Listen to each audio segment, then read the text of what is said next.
The old dog would not stop staring at the highway exit sign, and nobody could explain why. His owner tugged the leash twice.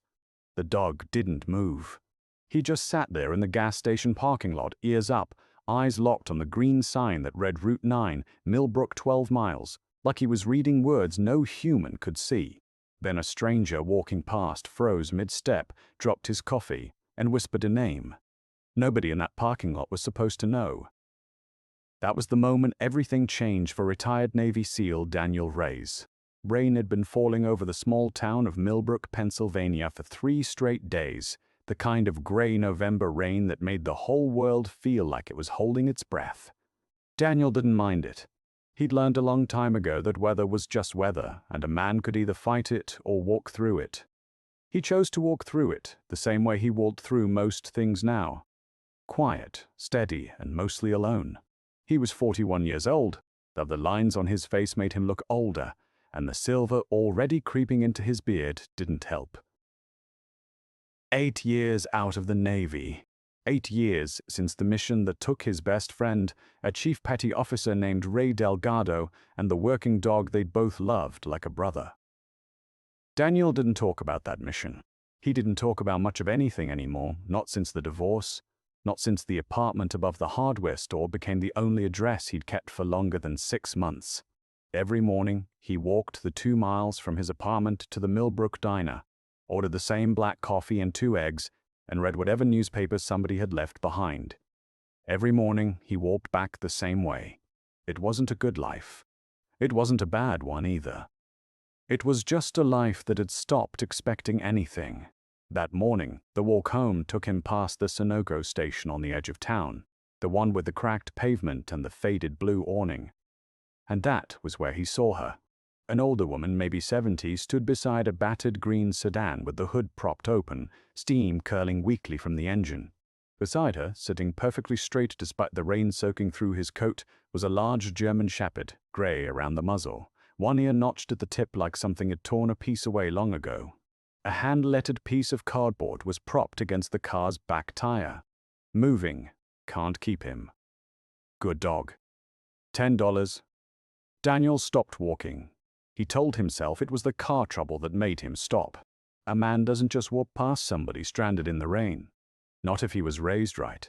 And Daniel had been raised right, even if the years since had worn most of the softness out of him. But if he was honest with himself, and he tried to be most days, it wasn't the woman that stopped his feet. It was the dog. The dog was watching him. Not the way dogs usually watch strangers, curious or wary or indifferent. This dog was watching him the way a soldier watches a tree line. Still, calculating, waiting to see what kind of man was walking toward him before deciding whether he was a threat. "Mom, you need a hand?" Daniel called out, raising his voice over the rain. The woman looked up, startled, then relieved in the particular way people are relieved when help arrives and they'd stopped expecting it. Oh, thank you. It just started smoking about 10 minutes ago. I don't know a thing about engines, I'm afraid." Daniel crossed the lot, glancing once more at the dog, who hadn't moved, hadn't barked, hadn't done anything except track Daniel's every step with those steady brown eyes. There was a discipline in that stillness that didn't belong to an ordinary house pet. Daniel had spent enough of his life around trained animals to recognize it instantly, the way another man might recognize a particular rifle by its silhouette alone. He leaned over the engine, found the split radiator hose in about 30 seconds, and straightened up. "You're not driving anywhere today. You put a coolant leak. I can call you a tow if you want." "I would appreciate that more than you know," the woman said, pressing a hand to her chest. "I'm supposed to be in Ohio by tonight. My daughter's expecting me. I'm moving in with her, you see. Assisted living wasn't for me, and she insisted, and I finally gave in." She gave a small, tired laugh. 81 years old, and I'm still stubborn enough to drive myself across 2 states. Daniel nodded toward the cardboard sign. "And him?" The woman's face changed. The tiredness in it deepened into something closer to grief. "That's Gunner," she said quietly. "He was my husband's dog. Well, the Army's dog first, and then my husband's after. And now he's supposed to be mine. Except my daughter's building doesn't allow dogs over 40 pounds, and Gunner's got at least 40 pounds on that rule. She looked down at the old shepherd, and her voice cracked. I've been driving around for 2 days trying to find someone who'd take him. Somebody good. I can't just leave him at a shelter. Not after everything he's done. Daniel felt something tighten in his chest, an old and familiar ache he usually kept buried. Everything he's done? He was a military working dog, the woman said. Retired 11 years ago. My husband was his last handler before he came home to us. Then Frank passed. That's my husband 3 years back, and Gunner's been mine ever since. He's 14 now. Nobody wants a 14-year-old dog, mister. I've asked everybody. 14. Daniel did the math without meaning to. 11 years retired plus however long he'd served before that. This dog had been working somewhere, sometime in the years that overlapped almost exactly with Daniel's own deployments. He crouched down slowly, the way he'd been trained to approach a working dog. No sudden movement, palm low and open, eyes not locked too hard. Hey, buddy, he said softly. Gunner's ears twitched. He didn't come forward, but he didn't pull back either. He held Daniel's gaze with an intensity that made the hair on the back of Daniel's neck rise, though he couldn't have said why. What unit? Daniel asked, still crouched, still watching the dog. You said military. Which branch? I don't rightly know all the details, the woman admitted. Frank didn't talk much about it. He always said the dog had done 2 tours somewhere overseas before Frank got him stateside for training work. There's paperwork somewhere? I kept it, I think, in case anybody ever asked. She paused. You a veteran yourself? You got the look. Navy, Daniel said simply. 20 years, SEAL teams. The woman's eyes widened slightly, and something in her posture shifted. The particular respect that older generations still carried for the uniform, even years removed from it. Then maybe you're exactly who I've been driving around looking for, she said. Would you consider it? Taking him, I mean. I know it's a lot to ask a stranger at a gas station. Daniel opened his mouth to say no. He had every reason to say no. He lived in a 1-bedroom apartment above a hardware store. He worked long, unpredictable hours doing security consulting for a firm 2 towns over. He hadn't so much as owned a houseplant since the divorce, because houseplants required a kind of hope about tomorrow that he wasn't sure he still had. But then Gunner did something that stopped every one of those reasons in his throat. The old dog rose, slow and stiff, the effort visible in every joint, and walked the 6 feet between them. He didn't rush. He didn't wag his tail with the easy friendliness of an ordinary dog meeting an ordinary stranger. He walked with purpose, the way a soldier crosses a room to report to a superior officer. And when he reached Daniel, he sat down directly in front of him, lifted one paw and placed it gently on Daniel's knee. Daniel went very still. He knew that gesture. He had trained dogs to do exactly that years ago, back before the mission that ended it all, back when he'd worked alongside the K9 unit more often than not, back when he understood, better than almost anyone alive, what that specific motion meant in the language of a working dog. It wasn't affection. Not exactly. It was a report. It was the signal a trained military dog gave when he recognized something, a scent, a sound, a person that mattered enough to flag. Daniel had seen dogs do it during briefings, alerting handlers to explosives, to blood, to the specific presence of someone they'd been trained to remember. He had never, in 20 years of service, seen a dog do it to a total stranger in a gas station parking lot. He's never done that before, the woman breathed, staring down at her husband's dog with something between awe and fear. Not to anybody, not even to Frank's own brother, and Gunner knew him for years. Daniel's throat had gone tight. He looked into the dog's eyes and felt, absurdly, impossibly, like he was being recognized, like some part of this animal's long memory had reached across a gap of years and landed, somehow, on him. What's his handler tag say? Daniel asked quietly. Does his collar have a service number? The woman knelt with some difficulty and turned the leather collar until a small brass tag caught the gray afternoon light. Daniel leaned in to read it, and the world seemed to tilt very slightly on its axis. K9 Gunner, SN4471. Handler, Delgado. Our Daniel didn't move for a long moment. Rain dripped off the edge of the gas station awning in a steady rhythm, and somewhere behind him a truck idled at the pump, and none of it registered, because he was staring at a name that belonged to a man he had buried 8 years ago in a cemetery outside Norfolk, Virginia. A man whose photograph he still kept in a drawer he never opened, because opening it hurt too much to bear. "Ma'am," Daniel said, and his voice came out rougher than he intended. "Where did your husband get this dog?" "He never said much," the woman answered, frowning at the change in Daniel's face. "Only that a friend of his, before he passed, had left instructions. Some kind of will, I suppose, for the dog specifically. Frank said the man who trained him died overseas, and there was a note asking the gunner be looked after by someone who understood what he'd been through. Frank fit the description, I guess.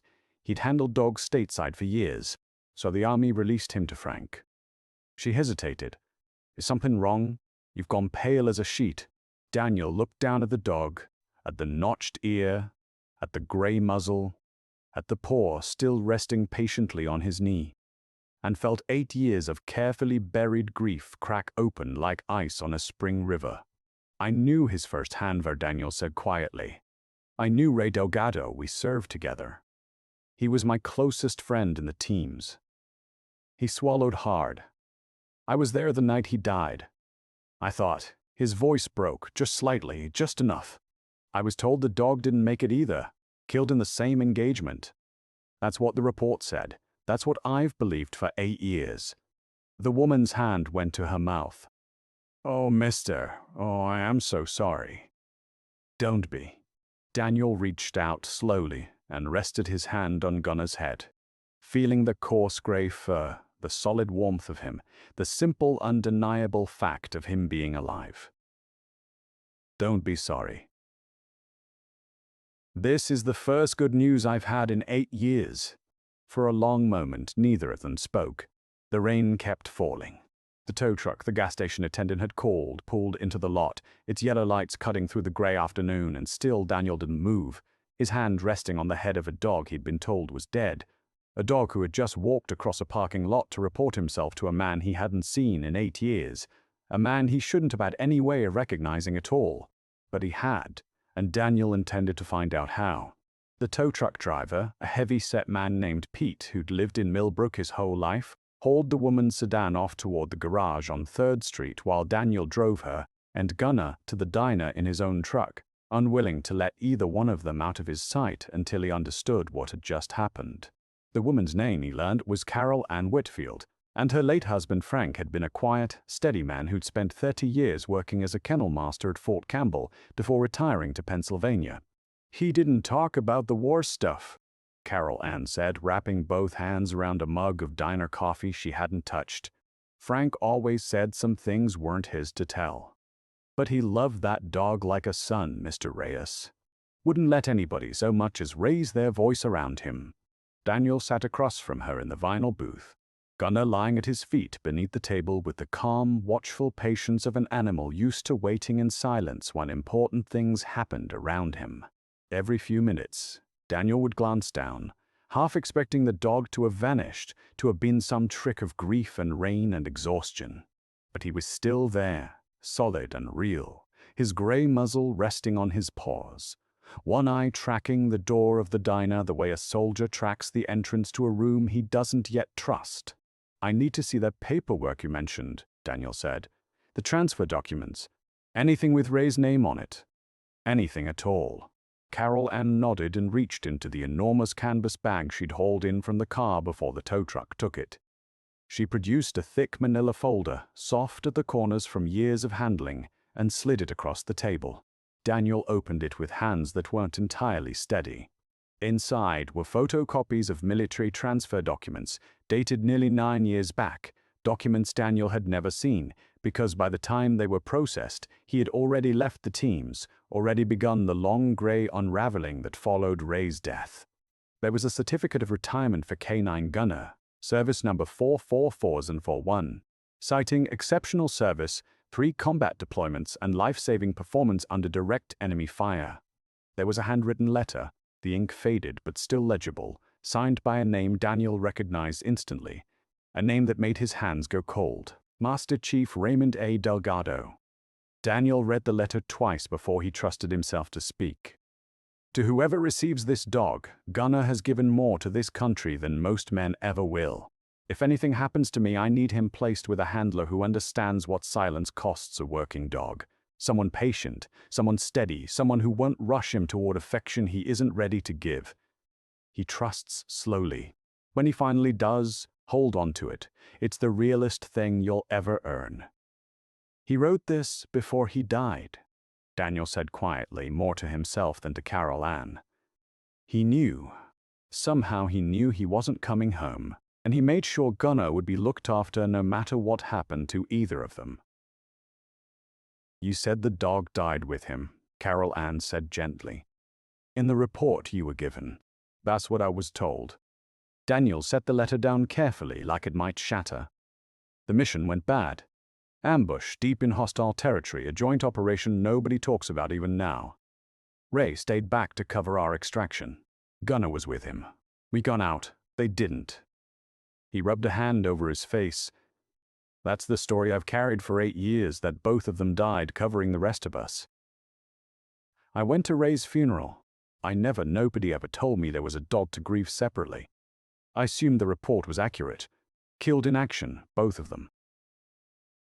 Then how, Carol Ann asked slowly, did Frank end up with him?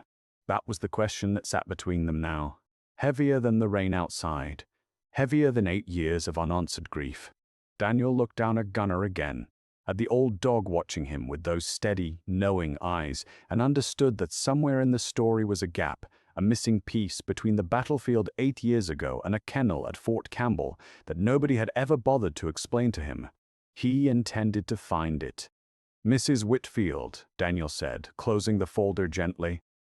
I know this is a strange thing to ask a woman I met an hour ago in a gas station parking lot, but I need you to trust me with something important.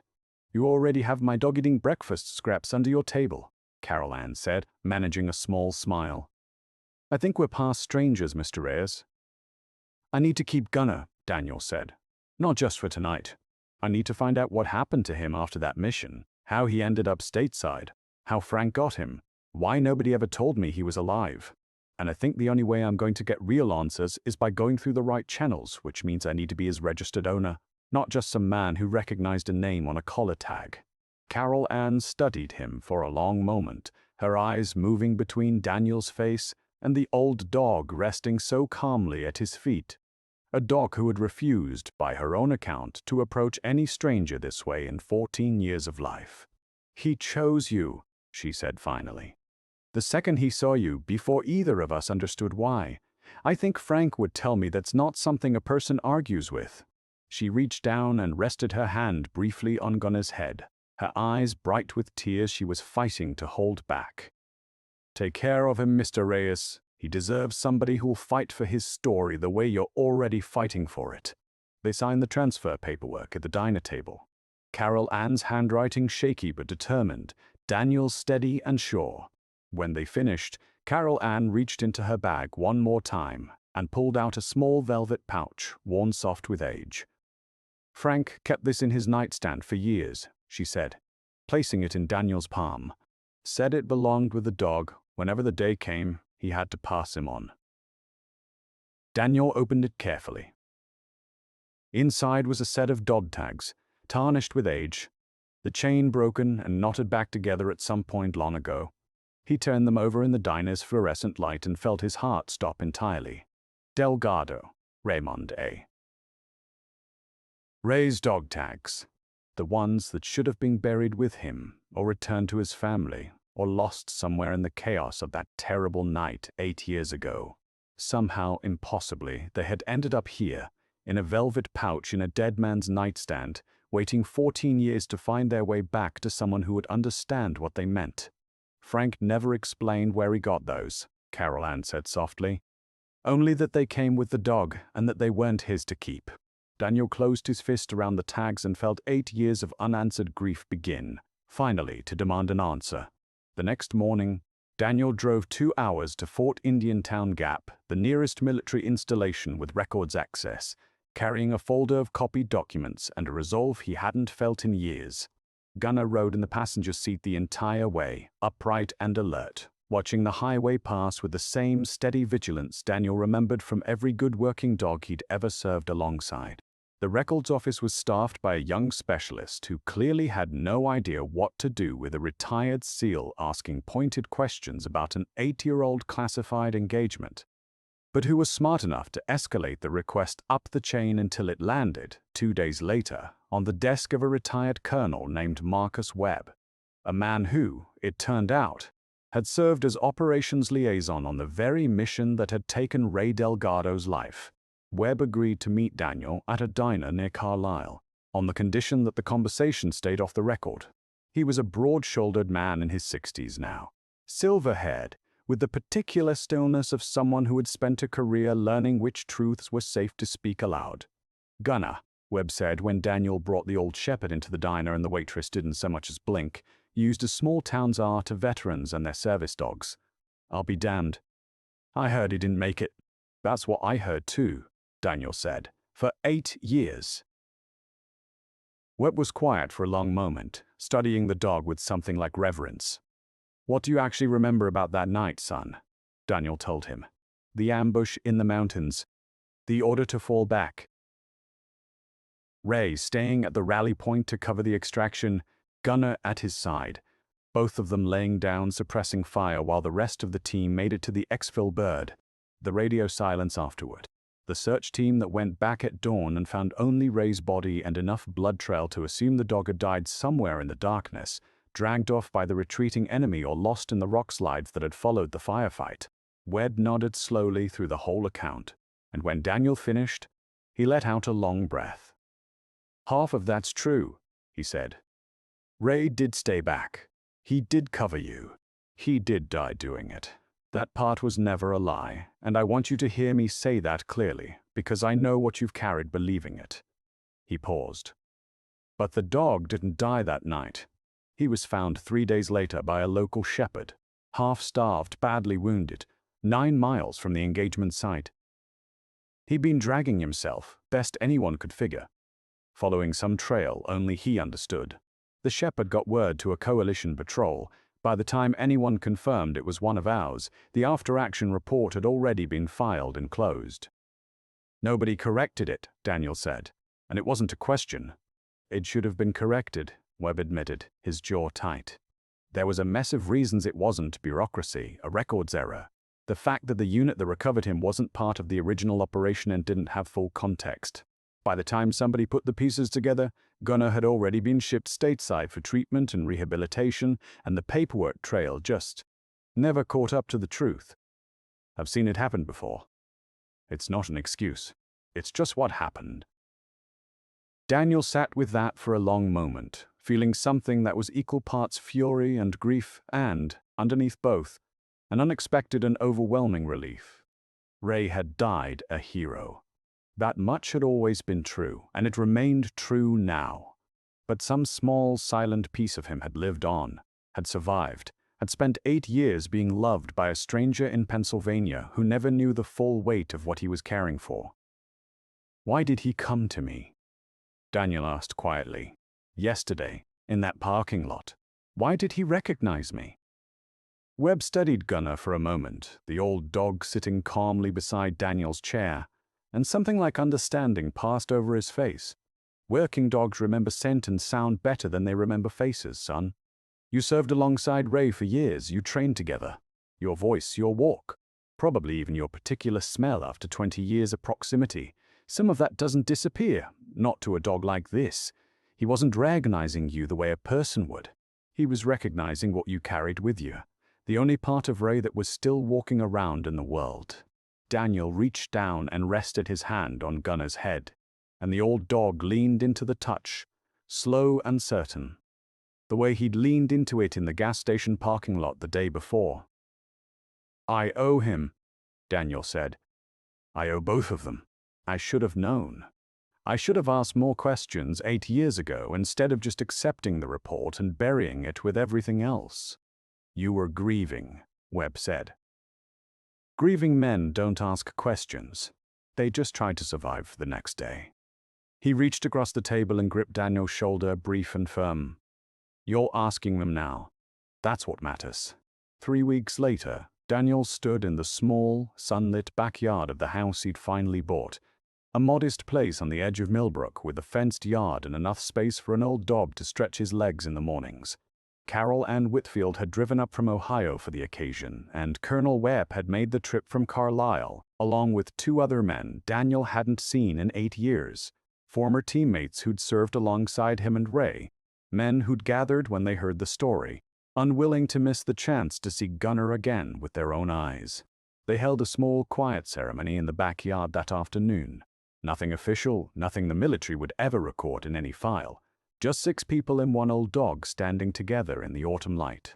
Daniel had commissioned a small bronze plaque, mounted on a post near the yard's largest maple tree, and when the moment came, he read it aloud, his voice steady despite the tightness in his chest, in memory of Master Chief Raymond A.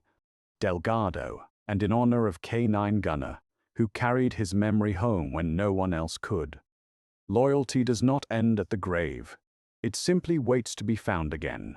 Gunnar sat beside the post through the entire reading, still and dignified, and when Daniel finished, the old dog let out a low, quiet sound, not a bark, not a whine, but something in between. Something that every person standing in that yard understood without needing it explained. Ray's dog tags now hung from a small hook on Gunnar's collar. Resting alongside his own, 2 service records finally reunited after 8 years of separation. Daniel had thought at first about keeping the tags for himself, framing them somewhere safe. But it hadn't felt right. They belonged with Gunnar. They always had. That evening, after the guests had gone and Carol Ann had returned to her hotel for the night before her drive back to Ohio, Daniel sat on the back porch steps with Gunnar beside him, watching the last of the light fade over the maple trees. 8 years of silence sat differently on him now. Not gone, never gone, but no longer quite so heavy. I'm sorry it took so long, Daniel said quietly, resting his hand on the old dog's back. I'm sorry nobody came looking sooner. Gunnar turned his grey muzzle toward him, and for a long moment the 2 of them simply sat together in the quiet, the way soldiers sit together after a long fight finally won, not with celebration, but with the deep, settled peace of 2 survivors who understood exactly what the other one had carried to get here. We've got time now, Daniel said. As much of it as you need. The porch light flickered on above them, warm and steady against the coming dark, and for the first time in 8 years, Daniel Reyes felt something in his chest that he hadn't dared to name in a very long time. Hope. It wasn't loud. It wasn't dramatic. It was just a man and an old dog on a quiet porch, finally home. If this story reminded you that loyalty never truly disappears, that it waits, sometimes for years, for the right person to come looking, we'd love to hear about it. Have you ever had a dog who seemed to remember something you couldn't explain? Someone in your own life whose sacrifice deserved more recognition than it ever received? Tell us in the comments below. If this story touched your heart, consider leaving a like, so more people can discover stories like Gunnar's and Ray's. And if you believe every forgotten hero, human or 4-legged, deserves to be remembered, we'd be honored to have you join us here at K9 Heroes Uncovered for the next story. Tell us where you're watching from today. We'd love to know how far this story has traveled.